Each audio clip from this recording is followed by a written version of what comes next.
आज मोहन, सुमित, रीना और सीमा जयपुर में रहते थे। एक दिन उन्होंने एक पुरानी किताब में पढ़ा कि जयपुर से 100 किलोमीटर की दूरी पर एक पुराना किला है। वहाँ एक खजाना खड़ा हुआ है जिसको ढूंढने की आज तक बहुत लोगों ने कोशिश की, पर कोई ढूंढ नहीं पाया। सच कहो तो मुझे ये सब बकवास लग रहा है। मुझे तो ये बात सच लग रही है, क्योंकि इतनी पुरानी किताब में झूठ तो नहीं लिखा होगा। और एक बार जाकर चेक करने में क्या बुराई है? मैं तो चलने के लिए रेडी हूँ, क्योंकि मुझसे अब ये 9 to 5 वाली जॉब नहीं हो रही भाई। फ्री का खजाना मिल जाएगा तो सुकून से जिंदगी कटेगी। तेरी बात तो ठीक है, तो राज अब पता तो चलेगा या नहीं? अरे भाई दोस्त हूँ, अब तुम लोग चाहे कुएं में कूदो, मुझे भी तो कूदना ही पड़ेगा। ये हुई ना बात। ये हुई ना बात। वो पांचों फटाफट अपनी कार में बैठकर निकल जाते हैं। राज कार चला रहा था और बाकी सब सफर का मजा ले रहे थे। यार ये सड़क तो बहुत सुनसान है, थोड़ी डरावनी भी लग रही है। डर मत, मेरी हिम्मत के किस्से तो जयपुर में मशहूर हैं। सभी हंसते हैं, पर अचानक सुमित जोर से चिल्लाता है, अरे ब्रेक मार राज, सामने कुछ है। राज तुरंत गाड़ी रोकता है। सामने वो सफेद साया क्या है?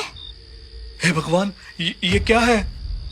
राज, कार से मत उतरना, मुझे कुछ गड़बड़ लग रही है। तुम लोग ये क्या बोल रहे हो? मुझे कुछ क्यों नहीं दिखाई दे रहा? तभी अचानक वो चारों हंसने लगते हैं। बड़ा आया हिम्मत वाला, शक्ल देखिए अपनी, मुंह पर 12 बज रहे हैं। अबे यार, तुम लोग ऐसा मजाक मत किया करो, गाड़ी चलाने दो मुझे। सब हंसने लगते हैं।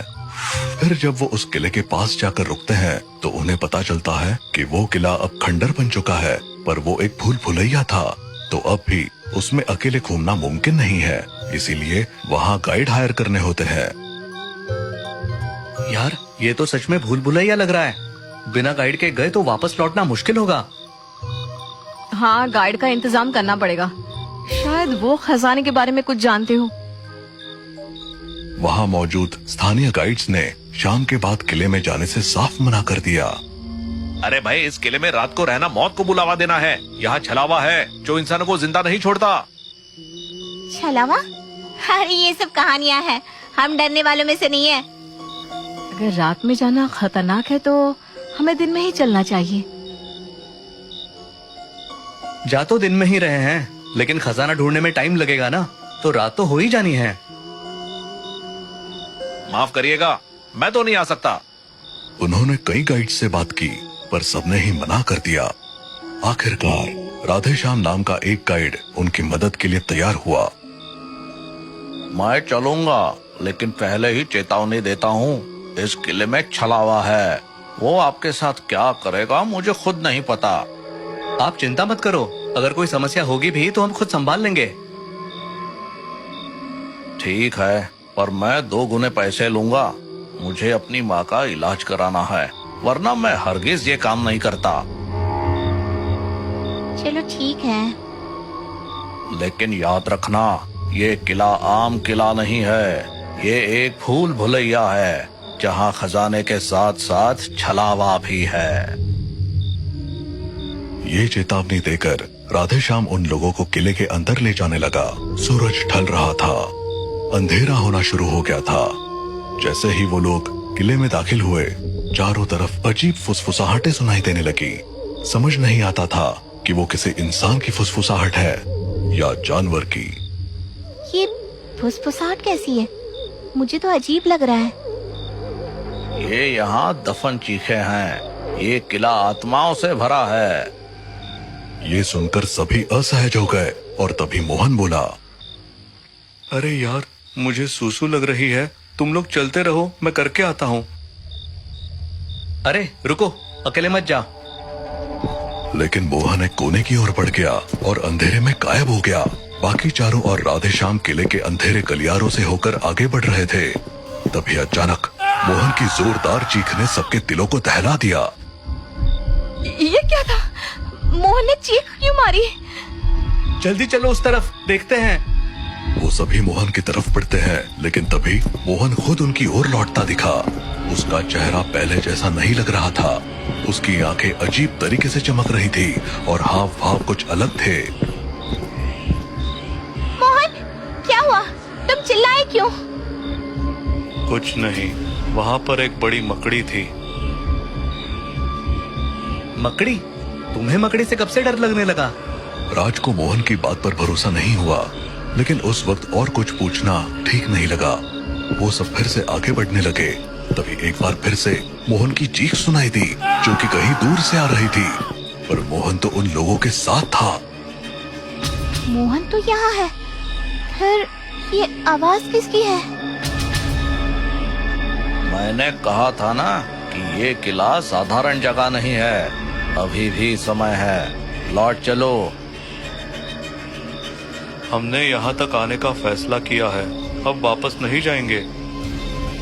जैसे जैसे वो लोग अंदर बढ़ते गए, किले का माहौल और डरावना होता गया। हर कोने से अजीब अजीब आवाजें आने लगी। दीवारों पर दौड़ते काले साए नजर आ रहे थे। ये परछाइयाँ, ये किस चीज की परछाइयाँ हैं? ये किसी चीज की परछाइयाँ नहीं है, ये सब छलावा का खेल है। यहाँ से निकलो वरना हम सब मारे जाएंगे।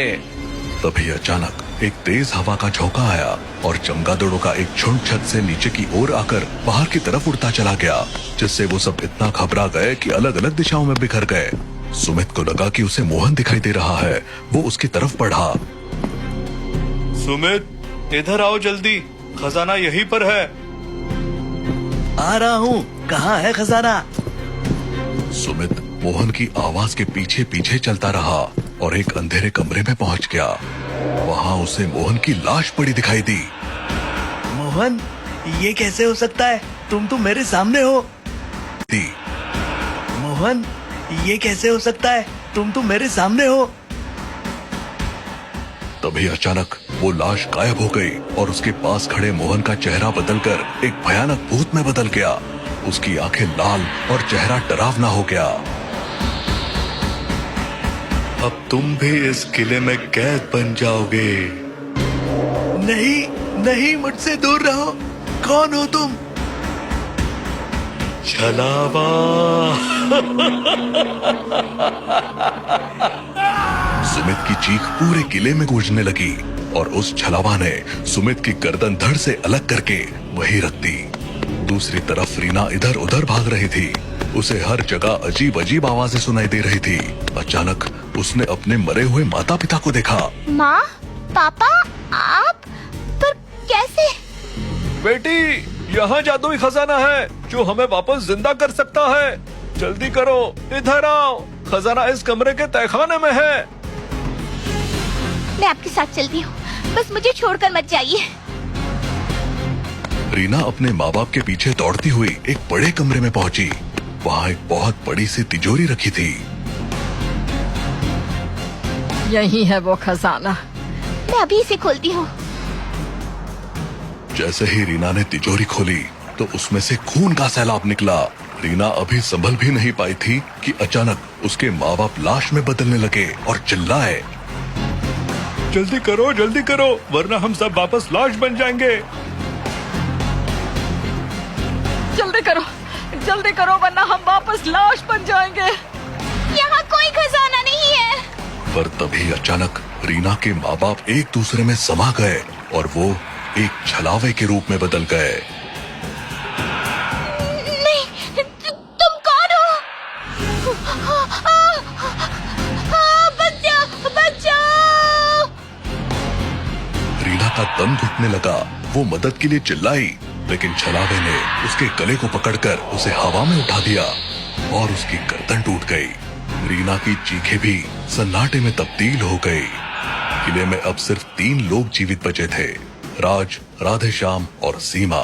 राज एक कमरे के अंदर जाने ही वाला था कि उसे कहीं से सीमा की आवाज सुनाई दी। राज, मैं यहाँ फंस गई हूँ, जल्दी आओ। सीमा, तुम कहाँ हो? आवाज लगाती रहो, मैं तुम्हें ढूंढ रहा हूँ। राज सीमा की आवाज का पीछा करते हुए एक संकरे गलियारे में पहुंचा। वहाँ एक दीवार के पास पहुंचकर उसने चारों ओर देखा। सीमा, यहाँ कोई नहीं है। तुम मेरे साथ मजाक तो नहीं कर रही हो ना? तभी दीवार के अंदर से दो भयानक हाथ बाहर निकले और उन्होंने राज को पकड़ लिया। इससे पहले कि वो कुछ समझ पाता, दीवार ने उसे अपने अंदर समा लिया। सीमा, बचाओ, बचाओ मुझे। सीमा दौड़ते हुए वहां पहुंची, लेकिन उसने सिर्फ राज को दीवार में गायब होते हुए देखा। नहीं राज, तुम मुझे छोड़कर नहीं जा सकते। सीमा घुटनों के बल गिरकर रोने लगी। तभी पीछे से राधेश्याम वहां आ गया। क्या हुआ सीमा, रो क्यों रही हो? राज, दीवार ने उसे खींच लिया। ये सब हमारी गलती है, हमें यहाँ नहीं आना चाहिए था। अरे तुम्हें यकीन नहीं होगा, मुझे खजाना मिल गया है। सच? खजाना? कहाँ है खजाना? मेरे पीछे आओ, तुम्हें दिखाता हूँ। खजाने का नाम सुनकर सीमा राज को भूल गई और दोनों एक बड़े कमरे में पहुंचे, जहां एक काफी बड़ा सा संदूक रखा हुआ था। राधेश्याम ने संदूक की ओर इशारा किया। ये सचमुच खजाना है, इसे खोलो। दोनों ने मिलकर संदूक का ढक्कन उठाया। अंदर सोने और गहनों की चमक से उनकी आंखें चौंधिया गई। इतना सारा सोना, ये सच है। हम अमीर बन जाएंगे, हम अमीर बन जाएंगे। सीमा राज की मौत को भी भूल गई थी। उसे अब सिर्फ खजाना नजर आ रहा था, पर तभी अचानक राज वहां आ गया। राज, तुम तो मर चुके हो। राधेश्याम, ये राज नहीं है, ये छलावा है। सीमा, ये मैं ही हूँ, डरने की जरूरत नहीं है। सीमा डरकर राधेश्याम के पीछे छिप गई। राधेश्याम, कुछ करो, ये राज नहीं है। तुम सही कह रही हो, लेकिन तुमसे एक गलती हो गई। एक छलावा से बचने के लिए दूसरे के पीछे छिप रही हो। क्या? राधेश्याम का चेहरा बदलने लगा। वो एक डरावने दानव सा दिखने लग गया। तुम भी छलावा हो?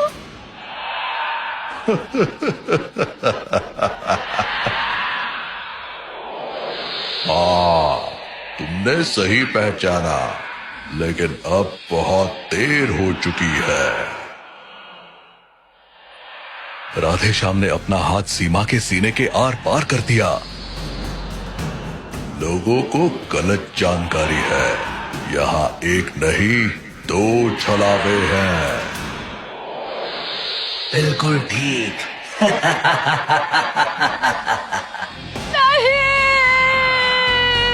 सीमा की चीखें किले में गूंजती रह गई। दोनों छलावे जोर जोर से हंसने लगे और उन्होंने संदूक का ढक्कन बंद कर दिया। लेकिन अब संदूक में सोना चांदी नहीं था, उसमें लाशें थी। वहां आने वालों की लाशें।